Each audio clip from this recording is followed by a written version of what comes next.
trying to come up with what's the best term, and he came up with this. And I think in part because action, you can't say action without implying movement. Okay, it's something that is always going to be fluid. It never stops. It's never stable. Our problem, though, is we tend to think of cause and effect. So we tend to think of something that causes action or something that's visible. And Seth makes it very clear, no, we're talking about something that, A, is not directly observable by us, and it is something that is always moving. There is not a force that causes action. So action is the essence of that of which all that is. It's something that's always in motion. And if you want a little bit more on this, I would suggest Linda Dahl's CD that's in the back, because she talked a lot about action. But this is how it begins, is action. And then from action, of course I'm putting this in the linear time concept, right? From action arises identity. And identity is in a way that action is unfolding in order to know itself. Seth says that basically action would be meaningless if action couldn't act upon something. So what it acts upon is identity.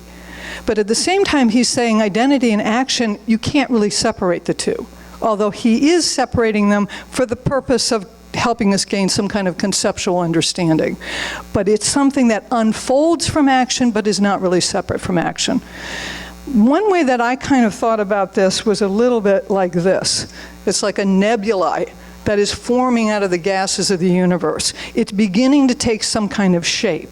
And Seth is saying identities then are on the way of developing meaningful patterns. It begins to develop a constellation.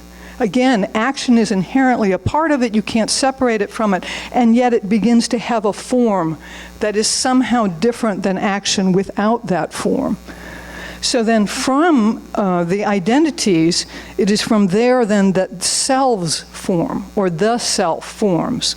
So now we have a self that is a further individuated gestalt, as it were, a pattern, a meaningful pattern that is moving even more into an individual sense pattern, even more than identity. So Seth is saying that with the self, we get a particular consciousness that is forming the gestalt. However, this doesn't preclude a self from joining or extending its consciousness with other selves.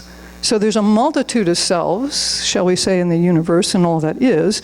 So a self can extend itself, its consciousness, and then experience what it is to be another self. And in doing that, it becomes a different self, but it's still the self that it was before it extended itself.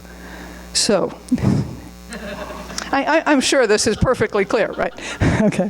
One of the interesting things, I sometimes bounce around between Seth and Ernest Holmes with Science of Mind, touch base with some Abraham. Sometimes it just helps to get some other viewpoint. And Ernest Holmes with Science of Mind talks about how we are unique and forever individualized. And this goes back to some of what Tom was quoting in the previous talk, is that it's as if a consciousness is extended, or it'll take another form, but it can't be taken back. It's going to keep on. It's going to keep moving. It's going to keep developing. And yet it still is that thing from which it is developing. Okay. So we have the self, and then from the self we have the personality, and this is going to be a further distillation, if you will, a further gestalt pattern. But this is one then that is expressing the self, or the self is expressing through the personality into physical reality. Only it can do that with multiple physical selves, so not necessarily just one. So a personality may express itself in multiple physical selves. The dividing line here, though, is that the personality is not experiencing itself as truly separate from the self or the identity or action. It knows itself to be a part of all of that and part of all that is, which is one reason why Seth is saying the personality is what survives physical death. It already knows and is there before birth. So it already knows itself to be part of all of that, and yet it is its own individual aspect of the personality. In contrast to the ego, and I'm going to be talking a lot more about that, the ego has the capability, and in fact takes pure advantage of it, of experiencing itself as actually separate from personality, from self, from identity, from action, and in fact can have a belief system that it is all that is the ego, okay? But this is an interesting quote in terms of saying that it's only through our contact with the inner self that we're going to be able to develop knowledge of the whole self. And of course, we're not talking about intellectual knowledge, we're talking about a full-on experience of the whole self. So this is, in a sense, why we can't get there from here. You can't get to the inner self while you're in an egoic state, at least in terms of when your focus is in an egoic state. Doesn't mean that you have to give up the physical body, but it means it's going to have to get parked. Something's going to happen in order to make contact with the inner self. Okay, so we've got all these terms, the action, the identity, the self, personalities, ego, egos, all of these are multitudes, multitudes within multitudes. I'm talking about the map, it's not the territory. So it's just like planning to go to France and you don't know what it's like, so you learn the names of all the cities and the hills and the provinces, and you get there and it's a completely different experience in a lot of ways. This is maybe a bit more what the territory looks like. This is a Alex Gray painting. I don't know if you're familiar with his work, but he's done a rather brilliant job of illustrating what some of these states are like. I have no idea whether he's read Seth or not, but he has definitely done a lot of his own journeying and had encounters with the self. So I think what we're seeing here, and for me, it really makes me appreciate what Seth was up against and saying, and thinking, how do I explain this? How do I find words to explain this to Jane and Robert and to human beings? How am I even going to use language to explain what this is? And so what you're seeing, let me read this quote actually, because it's an interesting thing to contemplate as you look at this picture. Now, in this quote, Seth is referring to egos, which this painting could be, and or the painting can be selves, and or the painting can be personalities, it can be identities. You can interpret it how you wish. But he says, you can now indeed further imagine one entity being composed of action, with egos like many faces looking outwards in all directions, each perceiving vastly different fields of reality, looking inward and outward, backward and forward, as it were, through and beyond. And yet each action or entity is part of another and is both within and without the other. So I think as you look at this, you can actually isolate individual faces with your mind, and yet when you step back and look at it, it's a plethora of things that are interacting and moving. And so if there was some way to make this actually a moving painting, I think it would be capturing the essence of it much more. And that's one reason why I like continuing touching back with this idea of action. When we're talking about consciousness, we're talking about there is nothing still or stable about it. It's always fluid. It's always moving. Okay, from there then we start to get into, well, what is the ego? And Seth makes it pretty clear that the ego is a lens. He says it's a small part of the self, but a very important part of it. And it's specifically a lens that allows us to interface with physical reality. In fact, it's the ego that helps to ensure our physical survivorship. That's what it's designed to do, is to interface between inner and outer reality. So with that in mind, I am going to be drawing in some of the psychological theories about the ego, because there's been a lot of study of the human ego and what is it, and I think some of the psychological theories are particularly useful to understand that. This is from Sigmund Freud. Freud is interesting on multiple different levels. For one thing, the words that he used are different than how they were translated. So it's been translated as the ego, and he says how the ego is first and foremost a bodily ego. And I'll explain that in a moment.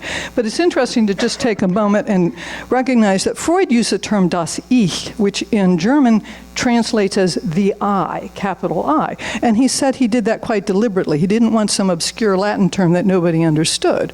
That he wanted the I helps us know what the ego is. We will say, I am this, I am not that. Anytime we're going to be using I, we're basically talking about ego. This is something that we identify with. So it makes complete sense. And in fact, that is the ego's job.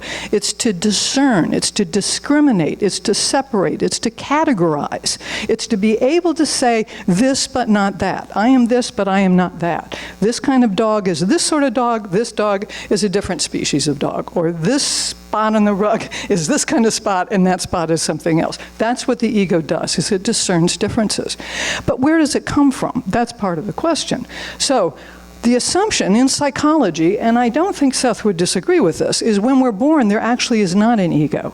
We don't have that initial separation. So the infant, as it is born, is not really in a state of differentiation and able to fully say it's conscious. Infants are certainly conscious, but they're not conscious as being separate individual human beings. So how they begin to develop that is through the body. This is another Alex Gray painting. So this could be, I'm not sure Freud would agree with this painting, okay. But this is the metaphysical view of the infant. So we have all the radiating power of the self that is coming through in a newly minted form of a physical body. It's right there, it's happening, okay? It's taken form. Talk about manifestation, it's happening here. But it's also infused with the child and radiating outside of the child. And of course, newborn infants do seem to radiate something. There's a kind of numinosity to them. And this is partly what Alex Gray is indicating. So the child's first job in terms of survival is going to start to, well, it needs to connect with someone. This actually goes to the next slide. The infant has to form relationship with another human being or it's not going to survive. And with the mother, there is this symbiosis, there is this merger. So the child and the mother is one. And hopefully that is carrying some of this undifferentiated energy of the self in that process. But the child is in this process of beginning to distinguish what it is and how it is separate, and it starts with the body. And you will see this in really young infants and babies. They will be entranced as they look at their hands, right? It's kind of, what is that?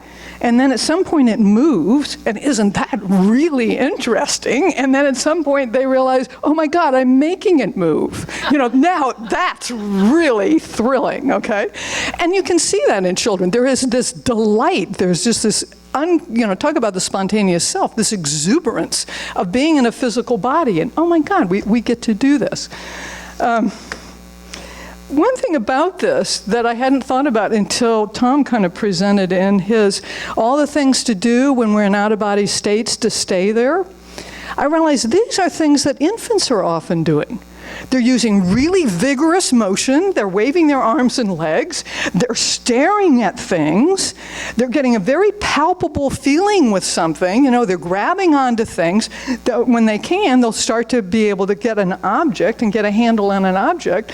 So possibly one reason they're doing that is they're trying to focus on this reality. They're trying to learn how not to go back to the other reality and function in this one, how not to have an out-of-body experience, but rather how to have an in-body experience. So this could be what the infant is trying to kind of work on. Well, how are you going to do that? You're going to do that by connecting with your physical body. That's what you've got to start with. And then gradually there will be this moving through symbiosis, and there's many different psychological terminology that helps to identify these different stages that we go through. But basically there is this moving away into a sense of self that can then be autonomous. This is what's happening with the ego. So the ego is developing at that point. So just comparing Freud and Seth here a little bit. We have Freud's idea of the id. That was not a term he originally used. He used das Es, which in German has a very strong connotation of child. It technically means the id, but children are referred to by a neutral pronoun in German. So Freud was deliberately using terminology that would refer to the child. And so it makes sense in terms of the spontaneous self. That in Seth's language, the natural self, the spontaneous self, and that image we saw of the newborn infant of just that exuberance, and children are nothing if not spontaneous and impulsive and very, very natural. They're like animals in that sense. And so that child self is what's operating on a pleasure principle. It's basically moving towards pleasure and it's moving away from pain. That's pretty much a lot of what's going on. But it's also in a continual state of self-expression. So there's always that self-expression that's happening. But gradually the ego has to develop. There is a sense of the body, and there does need to be something that can mediate between inner reality, the inner experience of the child, and outer reality. So there has to be a recognition, for example, that I'm hungry, okay? So that's an inner experience, and you have to learn to identify, oh, that pain means hunger, okay, and food is something that's going to solve it. Now the ego has to begin to look around the environment and establish, how am I going to get fed? And the ego is what's going to be responsible for developing a linear sense of time. Children want what they want when they want it, okay? It's a development of the ego to be able to say, well, I'm not going to get the cookie now, but I will get the cookie after dinner. I'll get the cookie later. So this is what the ego is doing. It's trying to mitigate between what's the impulse, what's the feeling, the emotion, or the desire, and how can that be dealt with, how can that be met through the environment. So the ego is designed to operate on the reality principle. And that's where, and this is a psychological term, not just in terms of Seth. Seth talks about the flexible ego, or we talk about a strong ego or a healthy ego. Because a healthy ego is going to be able to be very much in the present. Talk about the spacious presence. If you're going to be dealing with reality, you need to be able to be right here, right now, in order to say, well, dinner isn't going to be happening for an hour or something. And so what am I going to do about that? Or I'm mad as hell at this person, but you know, if I let him have it, there could be some negative consequences about that. So, okay, yes, I do have anger. I mean, I don't have to have judgments about that, but how I express that anger, what I'm going to do with it, that's where I need that reality principle to say, yeah, not cool to say that to my boss if I wanted to keep my job, okay? So the ego is there very much to protect the self and to help it to survive.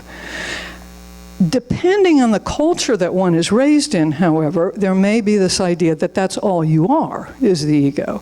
And so in a sense, the ego may be very cut off from its roots. And I think there is a point for children where that can start to happen, at least if they're raised in a Western culture. So initially there is a sense of the child, and I think a lot of times they can't express it, but sometimes they will, that they are kind of aware of being part of something bigger. They just think everybody's there.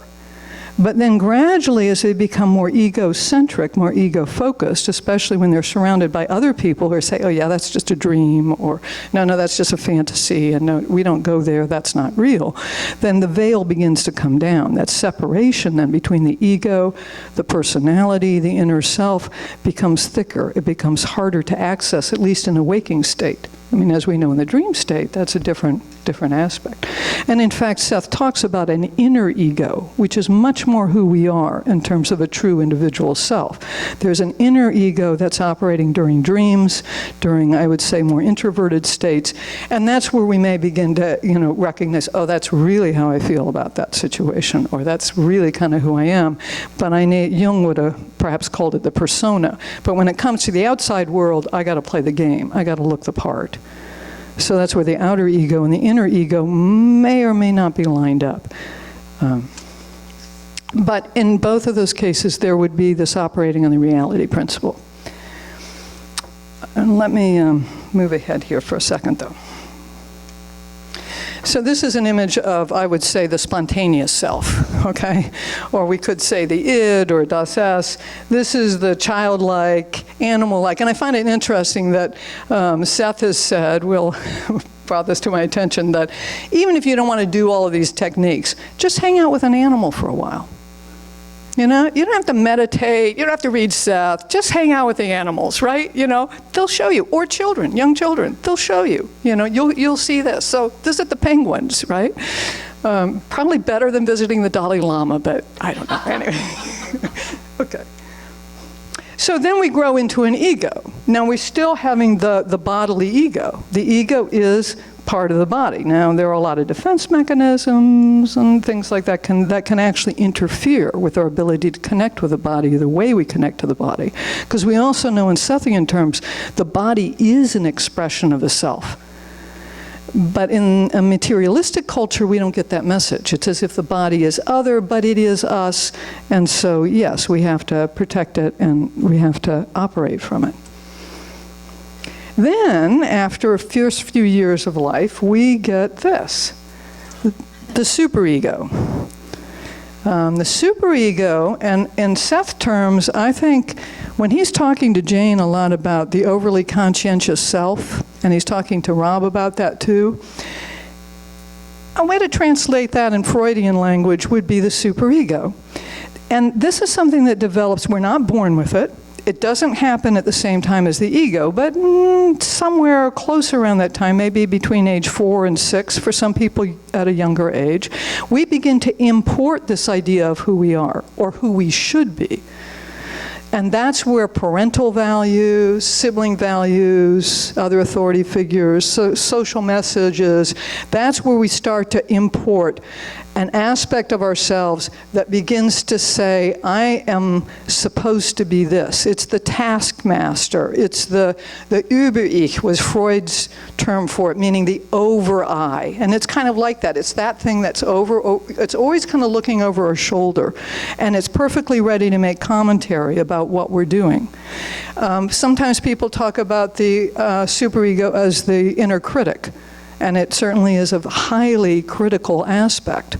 It's a real taskmaster, and it's using all kinds of yardsticks, usually determined by outside forces. It's not a self-validation, it's an other validation. That's what the superego is about.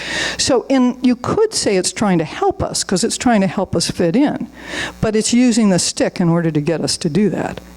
You will be, a proper person. And this is one of the things about the superego that we can miss, or the overly conscientious self, and I'm quite happy to kind of use those terms interchangeably, although there can be aspects, let's say, of the superego that we might not quite call the overly conscientious self, but for the purpose of the discussion, I think it's going to hold. That the superego holds our ideal.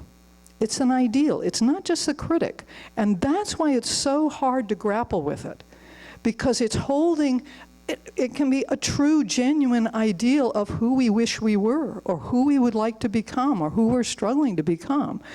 And that's kind of okay, except the way it goes about it, we're never going to reach that. It's far too perfect, and it implies a non-acceptance of who we are. That's where we begin to get tripped up. So Seth, for example, talks to Jane Roberts about her sinful self. If you read some of that, especially with her Catholic upbringing, she developed this idea that, like a lot of us, that there's something really wrong with us, inherently bad, inherently sinful, that we really are going to go to hell, even though we left the church God knows how long ago. Of course, that's one reason we're going to hell, is because we did leave the church, or the synagogue, or the temple, so it's covered. So we have the avenging angel here that is quite happy to tell us why we're going to go to hell. And the sinful self, though, I would say, is not actually the superego. That's the part that's been convinced by the superego that it's sinful. So it's a superego that's saying, yes, thou shalt, thou should, all of that. And then there is an implosion. There is a sense of inadequacy, insufficiency, that the superego is kind of enforcing. The other thing about the superego that keep in mind, though, is it operates then on the moral principle. The ideal, the moral standard, which again we have imported from the society, from the family members. It's come from the outside. This is one reason when I work with people, or myself, on the superego, and anytime the word should shows up, it's like, slow down. You should? Where did that voice come from? Where did you get that message, you should? And people can usually quite readily identify it, and they'll say, it might take them a minute, but they'll go, oh yeah, that's my dad, or that's my mom, or yeah, that's a teacher I had in first grade that said, oh yeah, you should, or you shouldn't, or whatever. So we've imported that kind of message. But the superego is operating in the moral principle, not the reality principle. And so that also means that the superego is not mitigating, it's not differentiating between inner reality and outer reality. And that's why the fantasy is as bad as the act. It's not discerning an actual physical act from an internal thought. So if you have lust for your neighbor's wife or your neighbor's husband, and you have a fantasy about that, or you even start to have a fantasy about that, you are as guilty as if you acted it out. That's what the superego is saying. You are guilty, you are sinful, you are going to hell for that, right? You're a bad person. So it takes, this is one reason why Freud and psychoanalysts after him and other forms of psychotherapy are often, even if they don't use this language, because this is almost passé in a lot of circles, but they're still working. Just because you change the language doesn't mean these things go away, okay? So it is kind of working with people to develop a strong enough ego so that it can basically come to terms with the superego and say, no, it's not. The fantasy is not the same as acting it out. You know, I just had a fantasy about her. I didn't actually do anything, you know, so I'm not going to rake myself over the coals or say however many Hail Marys or something. It's like, you know, good pat on my shoulder. I didn't do anything about that, okay? I'm innocent here, you know. And that's a really important point, actually. A lot of times there's something about working with people, working with ourselves, to get in touch with our own natural innocence. You know, that's part of the spontaneous self, the natural self. You know, we don't look at animals and go, they're going to hell, you know, or young children. It's like, because that natural self is there. It has that inherent integrity.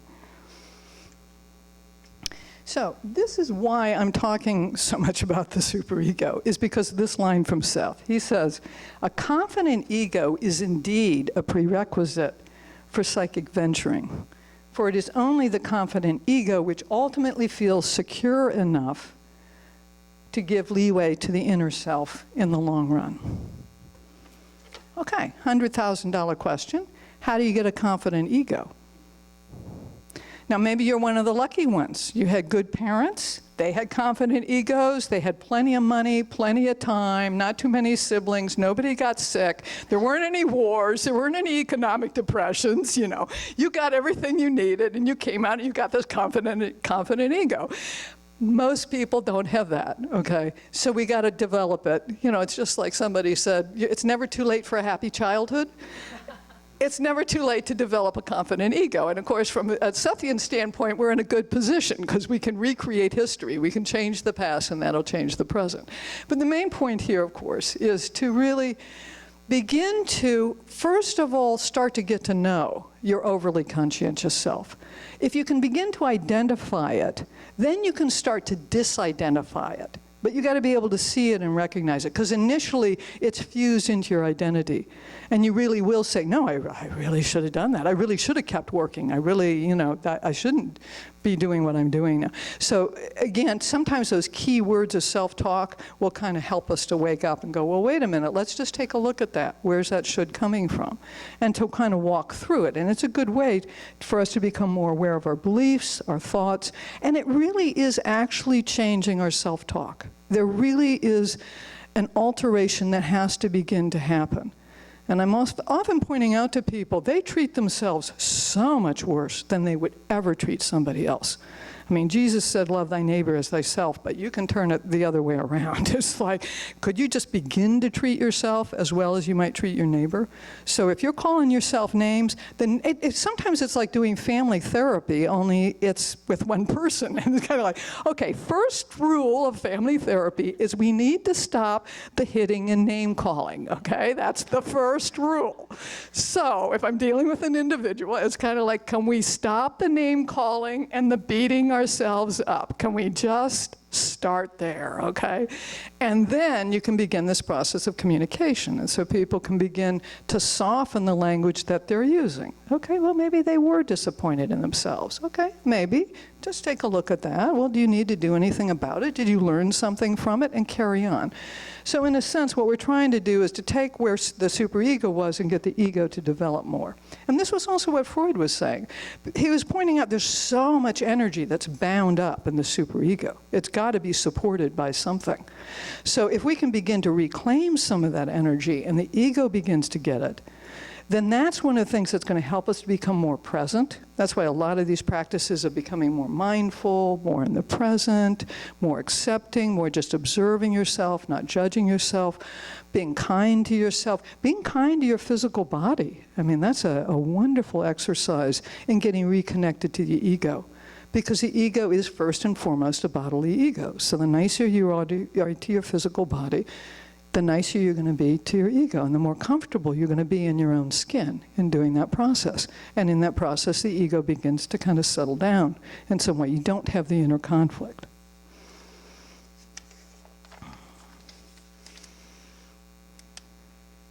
Okay, one other thing though, then, when it comes to this overly conscientious self, and this being able to recognize it, is to, I don't want to make it the enemy, because it's not the enemy, but it's designed to be an early warning system. When it comes down to size, it is there to sit on our shoulder. So if we actually are doing something that's leading us away from a true value, or value fulfillment, a true ethic that we carry, we're tempted to take the money out of the till.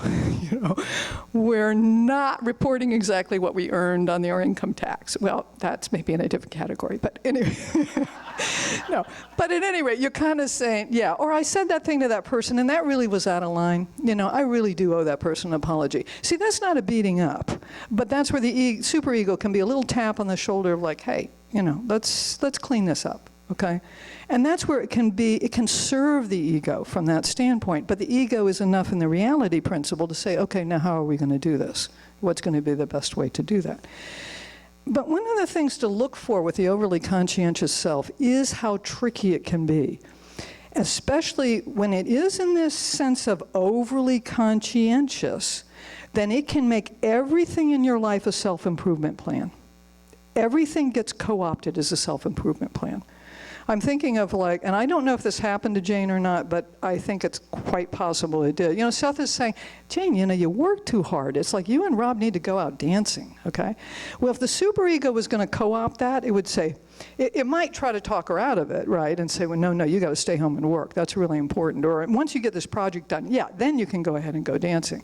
But another sneaky thing it could do is, oh yeah, you should go out dancing. That's really important. You should develop your spontaneous self. So I think really you and Rob should not only go out dancing Wednesday night, but you should do it Friday night, and then you should do it Saturday night too, and you should do that absolutely every single week. And you know what? You should actually take dance lessons too. So you'll be a really good dancer.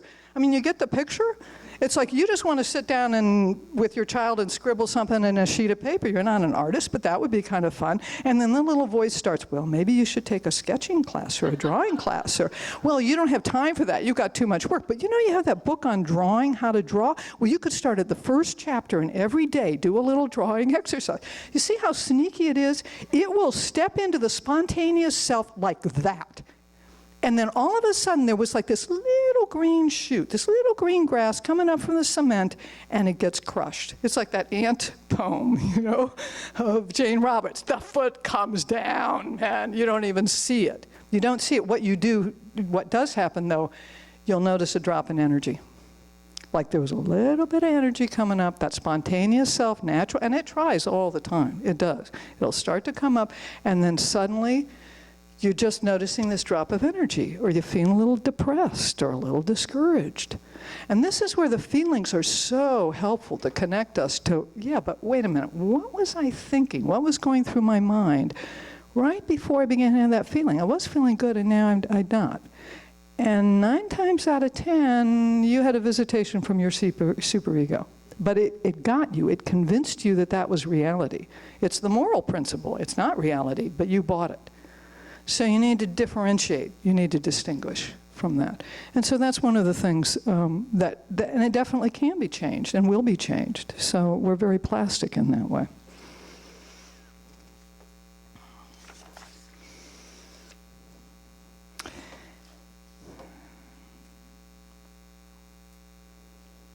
I'm just seeing if there's anything else that I really want to add to this.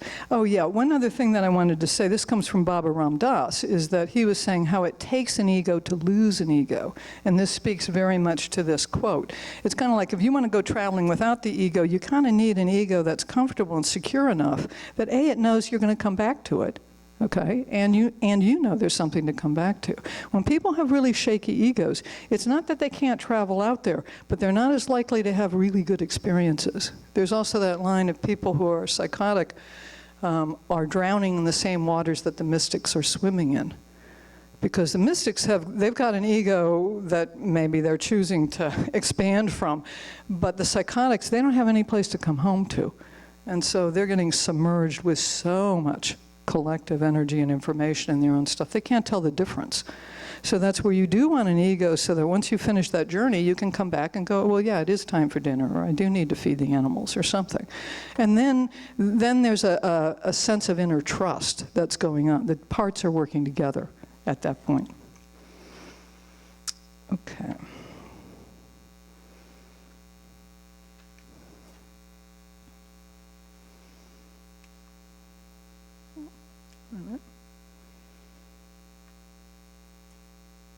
Well, I'll go ahead and give this quote then of what Seth says, because this is kind of looking forward in terms of what is happening with the ego. And he points out that the ego is not what it was centuries ago, and it's not going to be what it is now. So like everything else, all those different aspects of the whole self and all that is, the ego is continually changing and shifting, not just on an individual level, but on a species level. And I find that very intriguing. And he's saying that ultimately, we won't really particularly need the ego. The concept can be discarded.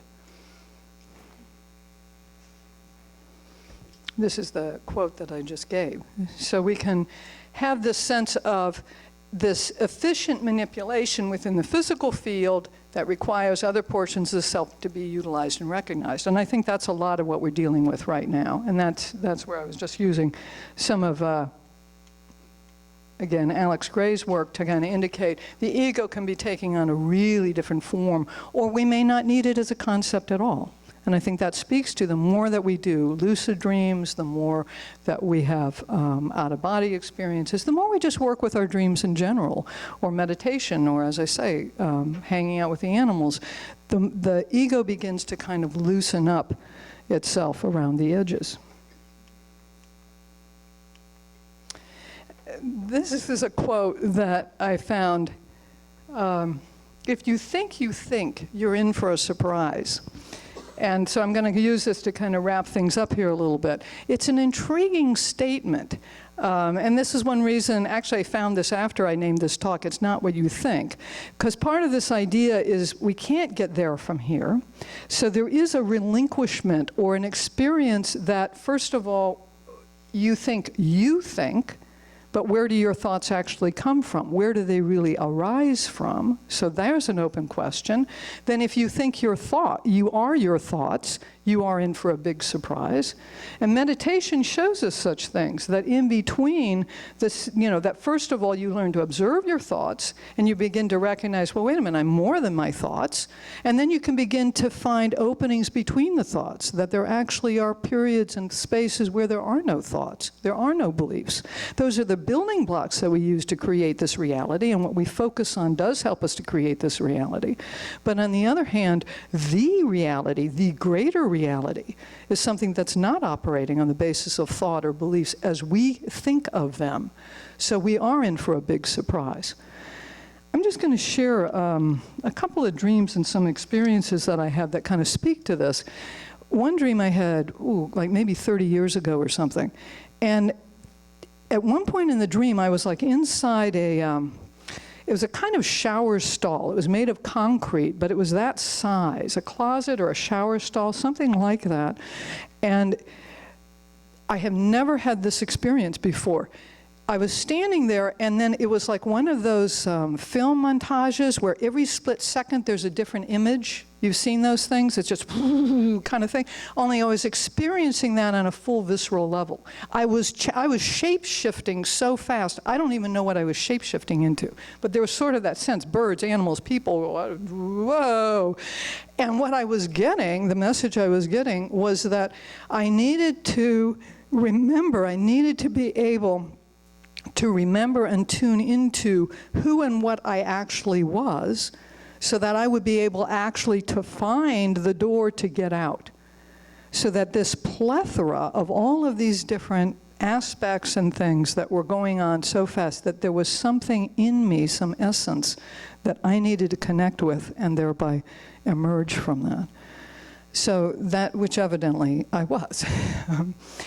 I had another experience recently of, and I've been having these experiences increasingly, and I hesitate to call them dreams because they come from sleep states, although I was realizing that they happen early in the evening when I'm in a very deep sleep state. And I know in sleep lab work, when they wake people up in those first few hours of our deepest sleep, our brain's operating like on theta levels, delta levels. They wake people up during those states and people don't remember anything. Later on, during rapid eye movement, you wake up anybody during an REM state and they've got a dream to tell you. Even people that say they never dream. That's just been proven again and again in a sleep lab. And we are in other kinds of non-REM states where we're in a somewhat lighter or higher frequency of brain waves, where you can wake people up, and sometimes they will say they aren't even asleep, but they're just thinking about something. They have kind of more realistic sort of dream thought experiences. Now, they actually are asleep. The brainwave patterns show that. So we can do that. But this state, before we get there, this deep void, as it were, where Seth has said, I can't tell you exactly where, but he said that this is what happens. When we sleep, we go to the inner self. We go to those levels. And then we have these dreams and these experiences that are a way of downloading some of that and bringing it back to waking reality. So I have had some experiences, and I think that's where they've come through, where what happens is it's like so real. This one that I had recently was, I was looking through, it was like one of those old-fashioned viewfinders. I'm looking at a scene. First, I don't even know I'm looking at it. It's just a very active, living scene, people doing, I have no idea what. And then it's like I'm backing up a little bit, and I'm seeing kind of the outline of this viewfinder, but I can still see in it, and it's real. I mean, it's real stuff going on, okay? It's not a two-dimensional image, but I'm backing up, and then there's this void around it. And then there was like this sense of like, oh my God, it was like so real. It just kept coming on and more and more and more of like, that was the reality. And I've had some other experiences like that where it's a breaking through is almost the only way I can describe it. And it is light, but it's not light in any way that I understand physical light, and it comes straight through, and it is realer than real. And it is deeply shocking, and it's just like it keeps, like it'll start like, this is a nice trip, and then the ego is like trying to kind of go, oh, okay, this is kind of weird, and then it keeps coming on, and then at a certain point the ego just has to give it up. It cannot handle it. It can't do anything with it. But what's happening then is it's a greater consciousness. So it's a expansion, not a contraction. And what it's being expanded into is such a loving presence. But it is a fierce love. It is a fierce love. It is a love, and I think there's a line from the Bible, a love that surpasseth all human understanding. It's that kind of thing. And so I've had things like that happen, and then the most amazing part of it is I come back, and then the ego reconstitutes itself, and I've actually been able to experience that. And that really blows my mind. I mean, it feels like I just went into internal combustion, like I was just in a nuclear explosion, and then I come back. So I'm kind of like, we get to have all of that and we get to have this too. Plus, and the ego comes back, and I've got the same worries, and how am I going to take care of this, and how am I going to take care of that? But there has been this growing different reference point. It's sort of like, yeah, but there's this other thing going on. And that's where this reality begins to kind of lose its bite a little bit. It still hurts, but there's something more going on. And I think that's where I feel that direct experience of the self and, really getting that message. I mean, my experience is, I don't have to, if I have to ask, is it my inner self or not, I ain't there. That's the ego doing it. So when I'm there, there is no question. There is nothing like that. And as a former sort of mentor of mine put it, we get it, but we don't get to keep it. And that's the work, is we get it, but we don't get to keep it. So when we come back, now what? And then that comes back into the integration, and it comes back to, all right, so now it's the work of the ego of learning how to loosen it up, man. It's just one analogy, I'll sort of finish with this, but it's a little like if we're all ice cubes. I was thinking, well, if I was an ice cube, and all I knew was being in this grid system of an ice cube tray in my freezer, and I didn't remember being part of the rain, and I didn't remember coming out of the faucet, and then suddenly somebody takes me out of the freezer and throws me into the ocean, there would be this like, whoa, experience, but it's not a loss of the ice cube, it's a welcome to the ocean experience. And then it can go back and be an ice cube. It'd be a salty ice cube, but it could go back and be an ice cube.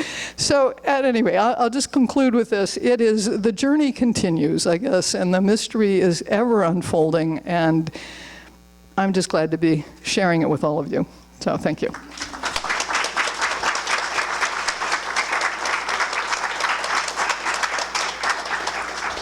Any questions or comments? Do we have time for that? Yeah. Okay. Stunned silence. They're all asleep. Will? Oh. Could you say something Will. about play, or in your experience, the role of play in this dance between the ego and the inner self? Yeah. Yeah, I could say something about that. I'm not sure why, but it does. I mean, I'm sure everyone here, the immortal words of it isn't fun, why are you doing it? I mean, that really is an ongoing evocative challenge. And that's where I do try to, and it actually, this connects with the word play. I think when Seth is talking about our following those inner impulses and those inner promptings, I think that is actually the most radical advice that we could be following. It is the most challenging thing to do, because there's always, and we've had long Seth discussions of, well, what if you have the impulse to kill somebody, and what, and all this stuff. Oh, and that's one thing, actually, if I could digress just for a moment, about what happens with an overly conscientious self, and it does relate to play, is that if we're not allowing ourselves to play, if we're not following those little impulses, and I do like setting up things for myself where there is absolutely no earthly reason to do it. I can't profit from it monetarily. It's not going to improve my IQ. It's not, so to just whatever it is, and pick up a book or go for a walk or currently I'm really into weaving. I love weaving, working with textiles and stuff. But I'm kind of like, but that's free time. That is just like no other reason to do that. So it's play, you play with that kind of thing. I think one of the things you can notice, and this has to do impulses to kill people, it's like if we're out of balance, if the overly conscientious self is really dominating, then we will rebel, and we will do things that are maybe even potentially self-destructive, but it's in an effort to rebalance. The personality is trying to rebalance its system. So it will drink, it will use drugs, it will have promiscuous sex, it will sit and stare at the wall or TV or whatever. But there's an effort at balance in that. And sometimes the only way the spontaneous self is allowed to express itself is through a sort of passive-aggressive resistance. All it can do is kind of say no. And people can really get logjammed when they're in that kind of place, that their only autonomy is to not even actively say no, but their bodies will say no, or they will just say no because they have no energy to do anything else. And that's, that overly conscientious self is in there somehow. It's out of balancing. But how do we get out of that? By following those impulses, by acting on that impulse and making it the teeny tiniest little thing. It can just be the smallest thing. But you don't tell yourself, oh, I'm going to go for a walk every day. You're just like, I'm out the door right now. That's all I'm doing. I have no idea where that's going to take me. Maybe I'm coming back in 5 minutes. But it's got to go into action. And then we gradually start rebuilding a trust in ourselves, because that trust has been broken when the overly conscientious self has taken over. There's a part of ourselves that's saying, no, I don't buy this stuff. I'm not going to try anything because I know you're going to take it over. So I'm not going to do it.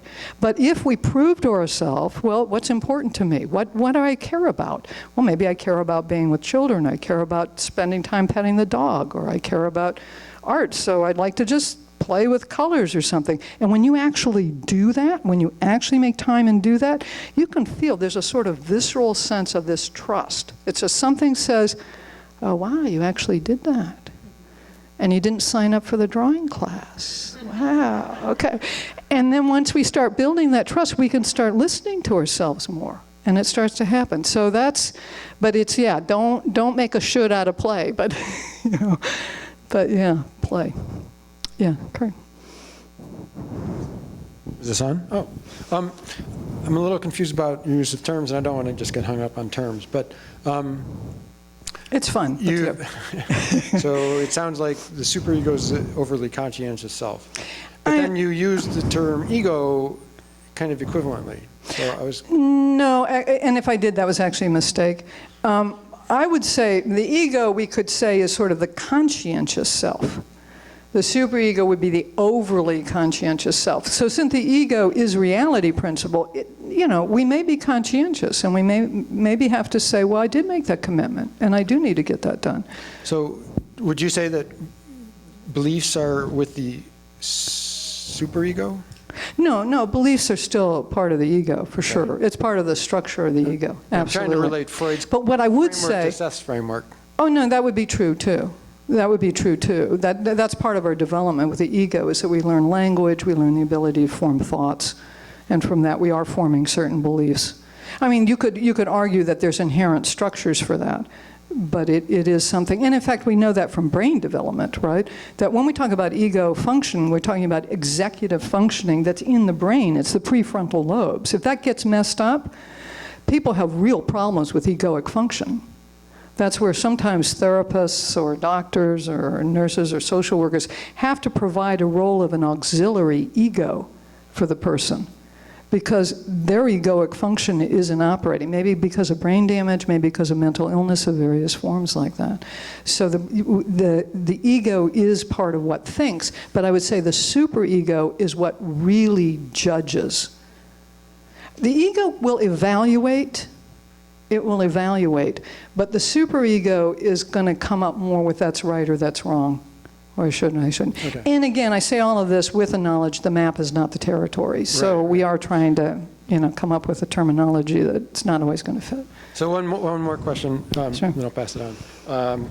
You finished with loosening the ego, and I felt like when I meditate that I'm completely setting the ego aside. Like I get into a different frame of mind now. So. Is that possible? I mean, am I taking a small change and making it into a big change? Am I just loosening the ego in that situation, or so? What do you mean by loosening the ego? No, I would say that's right. I mean, see, part of the thing is, just like outer reality, inner reality, there are so many places and levels and experiences and things like that, and that's where it's sometimes really difficult to even talk about. So the state you're talking about may or may not be something that I've experienced or in the same way. So I would say you're the holder of that kind of information, of being able to tell the difference of when you are or aren't really operating from the ego. And I think the other thing too is that it's all very holographic, so kind of all of these components are kind of inherently available at any given time, but there can be a predominance of one versus another. So you can certainly, well, you know, Seth says that when we go into a sleep state, and especially like in our dreams, our outer ego cannot go with us. There's an inner ego, and we all know that. You know, there's a self in the dream, and it operates a lot like us. But if the outer ego's job is to focus on outer physical reality, then that would be technically true. And so that could be true for your state, too, that as you say, that outer ego is not really operating. And for all I know, you've gone beyond the inner ego as well. So, but I'd really say that's up to your own subjective experience. And I think, again, the feelings tell us, you know, that tells us where we're at. If we're getting a sense of expansion or relief or release, even on a small level, then we know the ego's loosening up, you know. And the more constricted it feels, the more we're heading towards the superego. Okay, but, you know, it's like, because the ego gets afraid. The ego is afraid of annihilation, basically. It's afraid of true death. So it can get pretty uptight if it's feeling like, you know, we're parking it forever or we're blowing up the car or something. Whereas, you know, the superego, it doesn't necessarily care about the survival of the physical body. I mean, frankly, that's, I think, one reason why people commit suicide is because the superego comes in and says, no, you don't deserve to live. You don't. It could care less about the physical body in some cases, but the ego does. But the ego can also relax and say, yeah, we're meditating. That's cool. We're cool with that. You know, we'll see you when you come back. So does that, I mean, that fits your experience? Well, now that we're talking about it a little bit, I think the way you said it is right. I mean, when I'm meditating, I'm still thinking, but I'm thinking in a different way. I'm thinking more expansively. You know, I do feel like I'm experiencing things out of time. Right. But my thoughts are different from like a dream. Right. And so, like you said, the outer ego can't participate in a dream. Right. And so it's only when I'm in a lucid dream that I might think like I'm thinking when I'm meditating. Because there's no, go ahead. Well, so you might say in a lucid dream, you've brought the ego into the dream. Yeah, but it's still not the outer ego, because if you think of the outer ego, you're back in bed. You just woke up and you're back in your physical body. So even in a lucid dream, that's a different ego. That's and an if you interesting connect distinction. your outer ego, you're back, right? I mean, that's what I would say, yeah. Hey, Virginia. A question, and that is, I seem to remember in the materials that there's a segment on the ego where it talks about that currently our ego is being used and is overdeveloped for something it was never meant to be able to do. Yeah. Such as, I'll just create an example like, well, it's meant to decide between chicken and fish, or to figure out our accurate place in time and space, are we in danger or not? Right. But now it seems to be being used to try to figure out and problem solve like many multivariate problems, which it just can't even figure its way through. Right. So could you comment on that particular on that particular area? Yeah, I think that's a really good point, because I really think that is a #1 stress that's going on in our society, is that the ego is trying to do way too much. The ego is trying to figure out the meaning of your life, you know. It is not designed to do that, you know. So it's kind of like, you can't get there from here, right? You're gonna have to learn how to change the channel, you know, because that information, it is available. It is available. And the good news is that we're always changing channels. That's the other thing. I mean, it's a little like Tom was saying, it's kind of, you watch your beliefs. If you're thinking it's hard, then it's hard. If you're thinking it's easy. Because in fact, to stay in ego mode takes a lot of energy. We have to be on the top of our game. It's like 12 Steps says, we can't be angry, hungry, lonely, tired, ill, you name it. As soon as any of those things are happening, the ego's diffusing itself, right? You got to kind of say, come back to the room, right? You know, it takes a lot to maintain that egoic focus in order to do that. So the good news, it's a little like working with gravity, you know, that all you have to do is be a little bit tired and the ego's diffusing itself. So, but to learn to trust that, then that's a kind of, okay, so I can trust this, and now I can set up this communication. I can open up, consciously open up those lines of communication. So if I need some guidance, or I do have questions, well, should I take that job or not, or whatever, if the ego's willing to kind of let go and get the message, ego, you really don't have to figure this out. I mean, a lot of times I'll say to people, man, if you could figure out the answer to that question, you wouldn't be seeing me. Right? So why don't we do a little hypnosis or a little guided image? Let's try to change the channel a little bit, because this part, you ain't going to get there from here, you know? And I'm always, you know, I'm often saying, you know, if you're upset or you're trying to figure things out, that's a great time to go home. And you know that drawer where you've got all that junk in it? Clear out the drawer. That's a great thing to do when you're in that anxious, I got to figure it out mode. Don't try to figure out what you're going to do with your life. Not a good problem-solving state of mind. But when we when the ego relaxes more, now we've got access to all these other parts of ourselves that can really help us with the creative solving of these issues in our life. And the answers will come. And sometimes it is like, where are they coming from? I don't know, but it's there. And then there's that reassurance. Then the ego is sort of like, okay, something's got my back. Maybe it is a safe universe. Not sure, but maybe. Yeah.